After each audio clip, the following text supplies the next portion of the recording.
দেখো, মাঙ্গলিক হলে কিন্তু লোকে একটু সচেতন হয়ে যায় বা একটু ভয় পেয়ে যায়। তুমি মাঙ্গলিক হলে কিন্তু ভয় পাওয়ার কোনো কারণ নেই। তুমি মাঙ্গলিক তাহলেই তোমার বিবাহিত জীবন তছনছ হয়ে যাবে, তা কিন্তু নয়। মঙ্গলের সাথে সাথে আমাদের সেভেন্থ হাউস, সেভেন্থ লর্ড, অনেক কিছু দেখার প্রশ্ন আসে।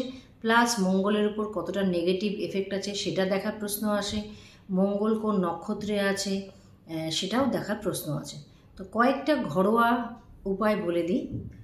প্রথম কথা হচ্ছে যে মাঙ্গলিক যদি তুমি হও, তাহলে মঙ্গলবার করে হনুমানজির মন্দিরে গিয়ে লাল ফুল আর সিঁদুর একটা ছোট্ট কৌটো প্রত্যেক মঙ্গলবার গিয়ে অর্পণ করবে বা দান করে আসবে বা পুজো দেবে গিয়ে। একটু লাল ফুল আর সিঁদুরের কৌটো।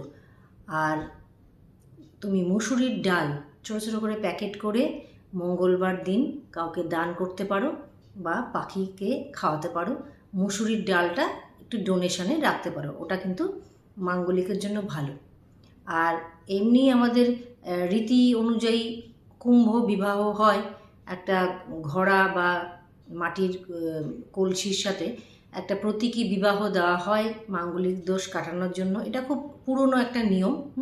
এটাও করা যেতে পারে, মাঙ্গলিকের কাটানোর একটা নিয়ম আছে।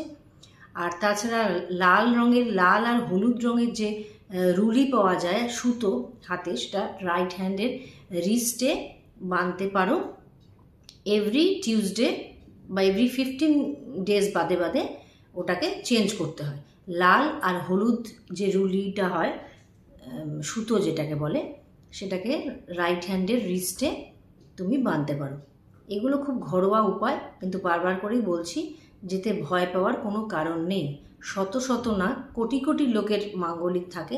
মাঙ্গলিক হলেই কিন্তু বিবাহিত জীবন তছনছ হয় না।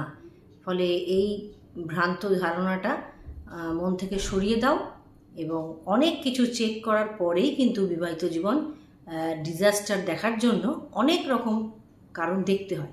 সুতরাং ওই একটাই কারণের উপর ডিপেন্ড করে কিন্তু এত বড় একটা জাজমেন্ট দেওয়া যায় না।